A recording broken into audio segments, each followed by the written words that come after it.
Today's news. Today's news. The risk of debris flows and mudslides is very high. Ukraine negotiations. We'll meet in Saudi Arabia, see if we can get something done. Targeting sanctuary states. This is a new DOJ taking steps to protect Americans. Good morning. I'm Steve Kathan with the CBS World News Roundup. Wicked weather from snow and ice in parts of the east to a tornado that did damage in southern Mississippi. And in southern California, heavy rain threatens to bring mudslides to areas scorched by wildfires. CBS's Carter Evans. We're expecting the bulk of this atmospheric river to strike later today, and for the burn areas, that is really bad news, because when I look up at the hillsides here, I see just dirt. There's not any vegetation at all. It's almost as if it was vaporized, and that's really bad news for mudslides when you get all this rain. And severe cold is invading much of the upper Midwest.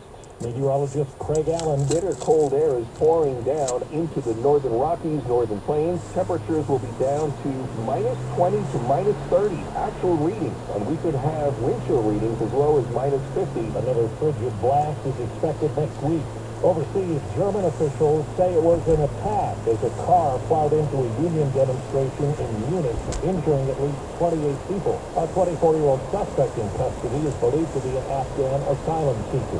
A federal judge has cleared the way for more than 65,000 government workers to accept a payout in exchange for resigning. Here's CBS's Ed O'Keefe.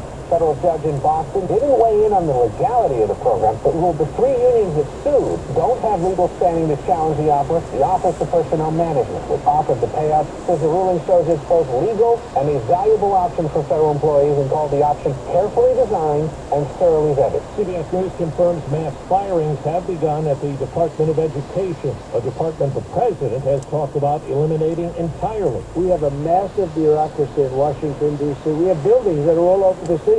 Department of Education's in all these buildings. By the way, nobody shows up to work because they're all working at home. Elon Musk's social media company X has agreed to pay $10 million to settle a lawsuit brought by President Trump over the removal of his account from the site, which was then Twitter, after the Capitol attack. On social media, President Trump says he'll announce reciprocal tariffs on other countries today, and Hamas indicates it will release free hostages this weekend. Trump has demanded all be free. After speaking with President Trump, Ukraine's president said no one wants peace more than Ukraine. And CBS's Nancy Cordes tells us President Trump said he and Russian President Vladimir Putin have big plans to meet and start negotiating. We expect that he'll come here, and I'll go there, and we're going to meet also probably in Saudi Arabia. Russian troops currently control about 20% of Ukrainian territory. Trump suggested Russia deserves to keep some of it. They took a lot of land. They lost a lot of soldiers. It was a big shift from his predecessor's public position. The United States will never recognize Russia's claims on Ukraine. Trump was non-committal when asked if he viewed Zelensky as an equal partner in negotiations with him and Putin. The people are being killed, and I think they have to make peace.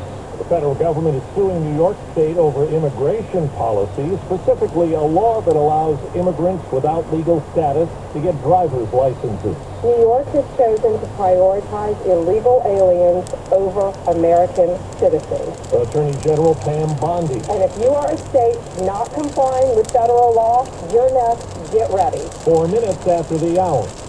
Well, that's today's news. Today's news. I didn't hear any good news, did you? I didn't think so. I guess it's all about perspective. The glass is half full. Well, as always, I'd like to thank you again for coming along with me on these Dashcam News adventures. You know the drill.